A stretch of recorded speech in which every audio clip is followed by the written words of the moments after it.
जब तक ये कुआं हमारे पास है हम अमर है, ये कुआं ही हमारा खुदा है। सही कहा।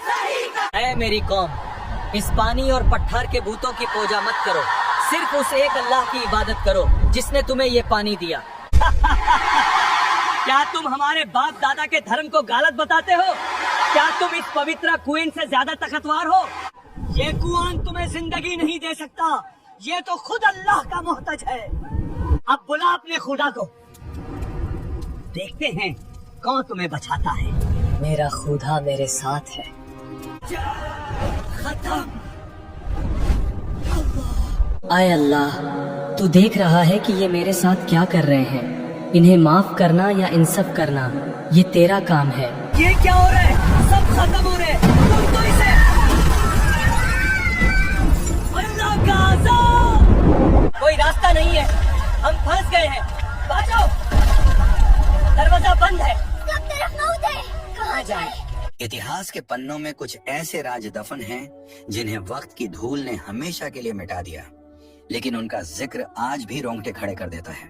क्या आप जानते हैं कि कुरान में एक ऐसी बस्ती का जिक्र है जिसका नाम तो आता है, लेकिन उनकी पूरी कहानी एक रहस्य बनकर रह गई। ये वो बदनसीब कौम थी जिनके गुनाह इतने भयानक थे कि जमीन ने उन्हें निगल लिया और आसमान ने उन पर रहम करना छोड़ दिया। ये दास्तान है कौम एरस की, वो लोग जो पानी को ही अपना खुदा मान बैठे थे। आज हम उसी खौफनाक मंजर को दोबारा जीने की कोशिश करेंगे और जानेंगे कि कैसे एक हंसता खेलता शहर शमशान बन गया। दिल थाम कर बैठिए, क्योंकि यह कहानी सिर्फ इतिहास नहीं बल्कि आने वाले कल के लिए एक चेतावनी है। हजारों साल पहले अरब के एक हिस्से में एक बेहद खुशहाल बस्ती आबाद थी। ये वो दौर था जब दुनिया में नई नई तहजीबें जन्म ले रही थीं। इस कौम का नाम कौम रस था। रस का असल मतलब होता है एक बहुत पुराना और विशाल कुआं, और वाकई उनकी पूरी जिंदगी उसी एक विशाल कुएं के इर्द गिर्द घूमती थी। वह कुआं कोई मामूली जलाशय नहीं था, वह उनकी लाइफलाइन था, उनकी अर्थव्यवस्था की रीढ़ था। उस कुएं का पानी इतना मीठा और भरपूर था कि उसे न सिर्फ इंसानों की प्यास बुझती बल्कि मीलों तक फैले उनके खेत खलिहान सोना उगलते थे।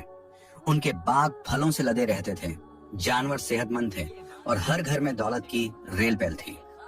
अल्लाह ने उन्हें हर वो नेमत दी थी जिसकी एक इंसान तमन्ना कर सकता है। वे लोग अपनी आलीशान जिंदगी में इतने मग्न थे कि उन्हें लगता था कि यह खुशहाली कभी खत्म नहीं होगी। पानी की कल कल आवाज उनके लिए संगीत थी और वह कुआं उनकी शान। लेकिन इंसान की फितरत है कि जब उसे बिना मांगे बहुत कुछ मिल जाता है तो वह देने वाले को भूल जाता है। यही भूल कौम रस ने की। दौलत और सुकून ने उनके दिलों में जंग लगा दिया था। धीरे धीरे उनकी सोच बदलने लगी। वे ये भूल गए कि पानी पैदा करने वाला और जमीन से अनाज उगाने वाला अल्लाह है। शैतान ने उनके दिलों में यह बात डाल दी कि यह कुआं ही उनका सब कुछ है, यह कुआं ही उन्हें जिंदगी देता है और यही उनकी रक्षा करता है।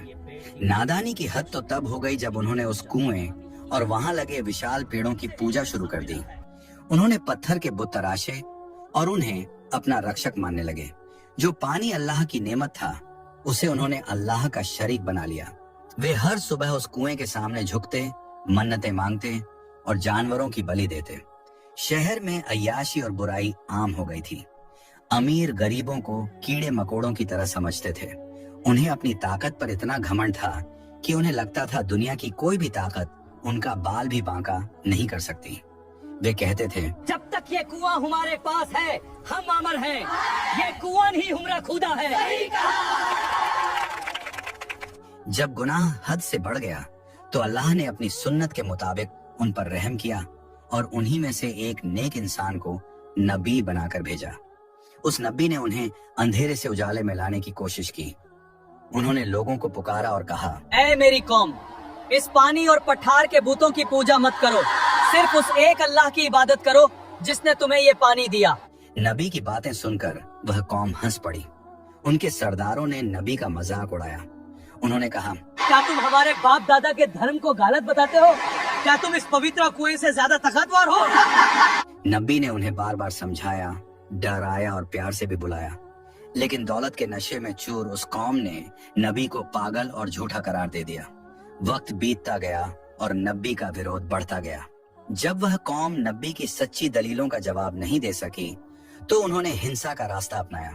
शहर के बड़े बड़े सरदारों ने एक गुप्त बैठक की। उन्होंने सोचा कि यह आदमी हमारे देवताओं और हमारे कुएं की तौहीन कर रहा है, इसकी वजह से हमारे समाज में फूट पड़ रही है। शैतानी दिमागों ने एक खौफनाक साजिश रची।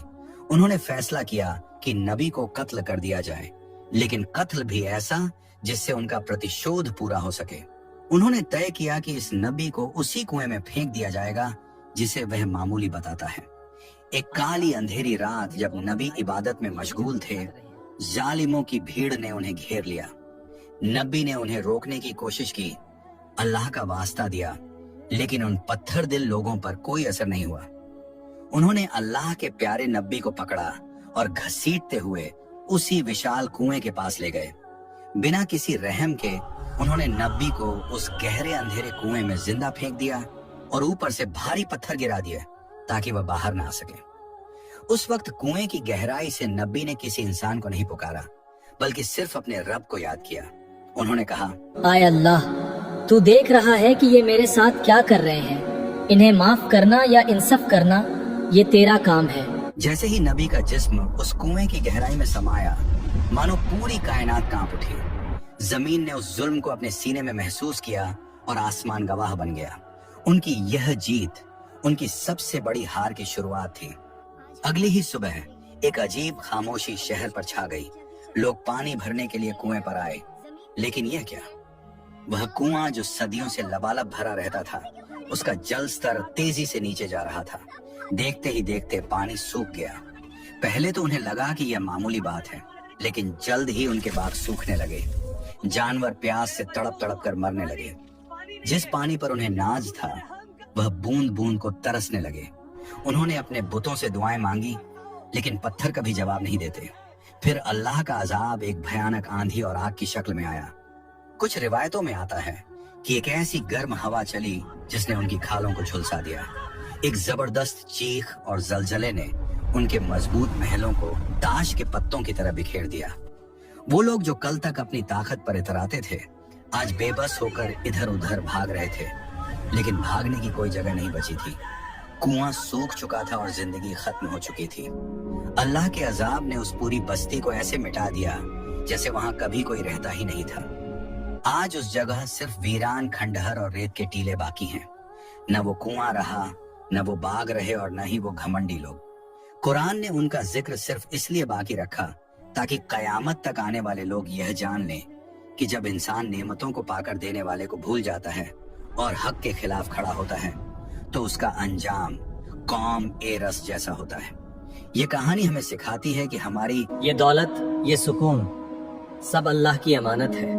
अगर आपको यह दास्तान और यह कोशिश पसंद आई हो तो वीडियो को लाइक जरूर करें ताकि यह सबक औरों तक भी पहुंचे। इतिहास के ऐसे ही अनसुलझे रहस्यों और सच्चे वाकयात को सिनेमैटिक अंदाज में देख